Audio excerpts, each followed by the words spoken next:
Welcome back here to X's and Bros on the Michigan Sports Network. Danny Cahalan, Ryan Elke, Anthony Bellino, all joining us now as he does on Tuesday mornings. A member of the National Football Foundation and Football Writers Association of America, our good buddy John Wagner. Find him on Twitter at John Wagner Sport. Johan, my friend, how are you? How's life? How are things? What's going on over there? I heard that you might have been partaking in a little Sunday night football in the land of 10,000 lakes. Now rocking the Honolulu blue and silver, representing Dan Campbell and the Motor City Kitties, little Motown muscle out there, John. Is that true? Anthony, well, hang on a second. First of all, thank you for the kind words. Hope you and your listeners are doing well. May I make a confession before you? I will answer that question, but I need to make a confession. Yes. Can I make a confession? Uh-huh. I went to bed before last night's championship game ended. I did not see it from the very beginning to the bitter end. So my analysis will probably be incomplete, okay? I apologize. I was tired. I went to bed. So incomplete. You don't need to watch the fourth quarter of that football game. At one point, Georgia had run 45 plays and scored 45 points. That is an absurd efficiency rating. That's like somebody scoring 20 points on the 8 made field goals. Like it's crazy. Like that sort of efficiency. Those are basketball numbers. 45 points in 45 plays. Are you insane? That game was a wash. I was going to say, the question no longer is who is the best college football team in the country. I think we can all agree on that, can we not? Oh, yeah, without a doubt. So the question is, who's the second best team in the country? Michigan. Even though they just got swamped a week ago by the team that just got swamped last night? No, Ohio State would be 2, TCU would be 3, Michigan would be 4, in my book. Even though Ohio State got swamped by the team that got swamped by the team that got swamped. Yeah, but John, it's all based on matchup, right? And I didn't think that Michigan in their game against TCU, I didn't think that they came out with a lick of fire that they did at Ohio Stadium earlier in the year for the Big Ten, for a berth to the Big Ten championship game. I mean, I thought you saw in the Big Ten title game itself a little bit of a letdown from the Michigan Wolverines, that they just, it's the emotional roller coaster of dealing with, wins and losses, especially at the collegiate level, where it's a lot different than the professional level, trying to get these kids to maintain that level of, each week is its own independent. It's just tough. It really is that. I mean, Georgia had their struggles throughout the year. They had some, games that were within 10 points. You never would have thought they were going to walk out there and score 45 points on 45 plays against a TCU team that put up 50 plus against Michigan. Like, no way. It's a game of matchups. Well, yes, but no. I mean, it's one of those where a lot of it was style of play. A lot of it was just that the way Georgia was coached in this game. I mean, TCU had all kinds of issues getting lined up when Georgia went fast. Defensively, they struggled with it. And, that's not a matchup. That's just getting lined up and being ready to play properly. I hesitate to say that's coaching, because Sonny Dykes and his staff were the national coaches of the year this year. I mean, let's be serious. They did a great job with a team that rose a long, long way. So I hate to say that they were poorly coached, but I'm happy to say they got out-coached last night by Georgia.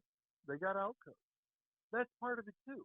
I mean, are you telling me that Michigan should have played in this game because they got stuck with a team in TCU that they don't match up well against? Please tell me no, Anthony. The correct answer here is no. No, okay? I mean, they didn't play in that game because they threw 2 pick sixes. They didn't play in that game because their play calling went out the window. They didn't play in that game because they got dominated at the line of scrimmage. Like, they didn't play in that game because they frankly weren't ready to play against TCU. They just didn't play well. That's what I would say. I mean, I'm sorry. I wish I could give you a deeper analysis than this, but that's all you need to know. Yeah. TCU did not play well on Monday night. Georgia played great. They weren't good. They were great. They did so many things well. I mean, the blown coverage by the one DB on the one TCU drive was the only complaint that I would say Georgia would have in its performance in the first 3 quarters of that game. I mean, fourth quarter, that was game over. Okay, Yeah, that was garbage that was time. cocktail time. Cocktail time, please. We sports are never garbage. It's cocktail. That was a pretty garbage game last night. That's a bad look for the college football playoff. I'm sorry. That's a tremendous letdown for your national championship. Not only for people to parade around and act like, oh, the pageantry of college football, hardy har har. Oh, Let's take it to a place where they don't allow tailgating. Let's take it to a neutral site with no tailgating because that makes sense. That's the whole thing was a travesty. Would you like me to talk about all the Super Bowls that were roused? That's a bad look for the NFL. Well, it's never a good look when the game isn't entertaining. Well, yeah, and it happens in every sport. I mean, come on. This happened to be a game where Georgia played great. TCU did not. Give the Bulldogs their credit. Let's move on. And speaking of moving on, go ahead and ask your question again. I don't even know if I had a question. You did your opening question, Anthony. Oh, give me a hint. Honolulu blue and silver. Come on. Oh, yes. You were representing the Lions, rooting for them against the Green Bay Packers because, you living in Minnesota, the arch nemesis there, the rival is the Cheese State. What a glorious ending to the 2022 campaign for Dan Campbell and those lovable Lions. Yeah, it was. They played great. And it's one of those where the difference between Monday's championship game and the Sunday night football game was that on Monday, only one team played great and the other did not.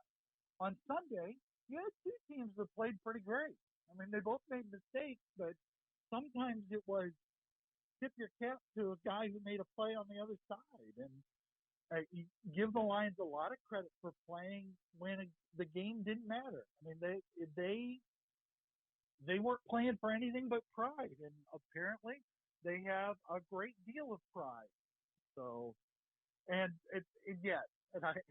I was telling you, Anthony, before we got started here, surrounded as I am by Minnesota Vikings fans, most of them were rooting for the Lions simply because they were playing for the Packers. I mean, period, end of sentence. It could have been LaSalle School for the Deaf, Dumb, and Blind playing for the Packers. They'd have been for LaSalle. But midway or maybe 3/4 of the way through that game, I was getting Vikings fans who were fired up at how funky the Lions were, and stuff like the play where they had the hook and ladder late in the game for a first down. I mean, that kind of stuff that really got Vikings fans' attention. And when the one knucklehead for Green Bay pushed one of the Lions safety personnel, one of their trainers, that got them all fired up. I mean, there were Vikings fans who, for at least for a night, were Lions fans, Vikings fans. It really did feel like a majority of the country was rooting for the Lions. Just following along on Twitter. I think people like the story of Dan Campbell. Now we all know how these things play out, right? When we're just getting started and you're starting to turn the narrative a little bit. People want to hop on the bandwagon. They want to celebrate it. They want to have fun with you. It's a fun story, right? But the mob is fickle, right? Isn't that what Marcus Aurelius once said? The mob is fickle. Like, they'll turn on you in the blink of an eye. You lose a football game, all of a sudden everybody wants you fired again, and that's just, welcome to the world of the of fandom, right? And across all sports. But it did feel like the entire country was rooting for the Lions and against Aaron Rodgers and the Green Bay Packers. I think that people have had enough of him. That could very well be. And I would just warn you, Anthony, that you need to listen to the words you just spoke there. You're never as good as your highest high. You're never as bad as your lowest low. Yes, the Lions won and they're playing well late in the year, but they started the year 1-6 for God's sake. Just a couple weeks ago, with their playoff life very much in their own hands. Don't say it. They Come went on. and laid a ginormous egg against Carolina. Egg. Did they not? Egg on the face. That was awful. You remember Will Kunkel, right? I've been having to listen to that jackwagon text me and call me. We had him on the air. He was on his TV show down there in Charlotte talking all that smack. How his team did over the course of the year, man. 1 week does not make a season. Lions fans, I just said it's the same thing for week 17 in Green Bay. Tell that knucklehead it's the same thing for that 1 week. What was that team's season record again? 7-10. Help me with that. What were they? 7-10. Did they make the playoffs? No. Did they win the division? No. Then who cares? Who cares? WC, who cares?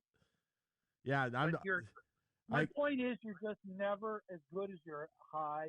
You're never as bad as your low. And you've got to remember that you're judging an entire season. Yes, 9-7 is great. It's not playoff worthy, and that kind of record's not going to win a division unless it's a very mediocre division. And in the NFL, teams aspire to do more than finish a game above 500 and win their division. That is not – it's a part of a goal for a team, but it's not the ultimate goal by any stretch. Correct. And I think most Lions fans understand that. It's just to be able to see – Are you sure? Yeah. To be able to see the improvement. Sure? Yeah, I'm positive. They know. I know. We will field some calls.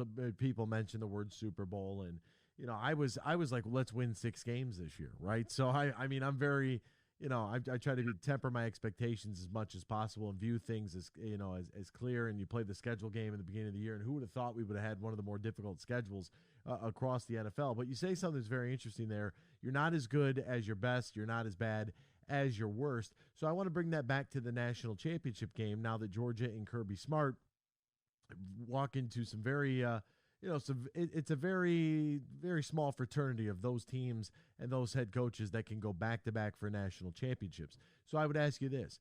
How good is Georgia? Where do you place them now that they have won 2 national championships back-to-back?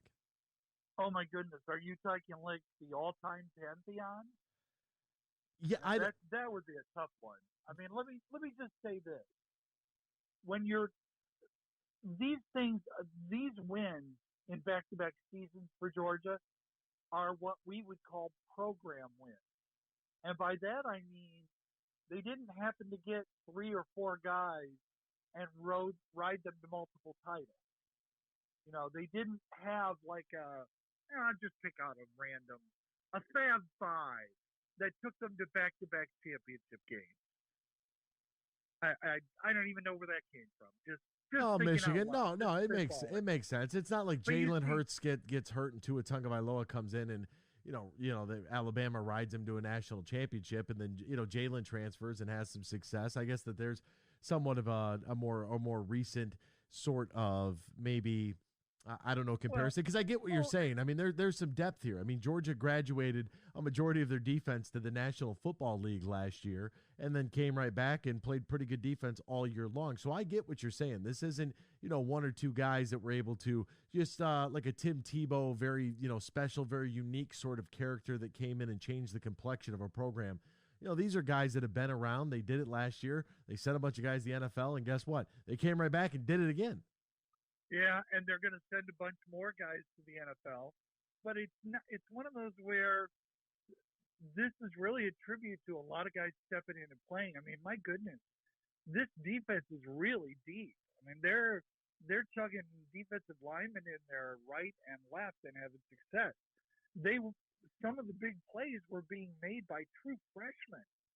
And think about that, true freshmen. In other words, their first year on campus with no national title experience from last year to draw upon. So it's very much a program win. And right now, it should be obvious that Georgia is the number 1 program in the country. They are number 1. I'm not even sure there's a number two right now. I just would say they are the obvious, easy alpha dog here. And now it's a matter of other programs have to go up and match them, whether it's Alabama, Michigan, Ohio State, Oklahoma, USC. I mean, pick who TCU, whoever you want. You know that other programs are going to have to come up and try and match them. So that's the alpha dog, and it's a matter now of can somebody go out and challenge the alpha dog. It's going to be very, very interesting. Another win here for the SEC. I hate to say it, but proving once again they are the most dominant conference in college football. Yeah, well, they've got the number one team, quite obviously. I mean, the other thing that they run is depth. They go deeper with good teams than most other conferences, and we've beaten this into the dust. So I'll go fast. The Big Ten has two alpha dogs, maybe a third if you want to include Penn State, which I would, but that's 3 out of 12, and that's all they've got.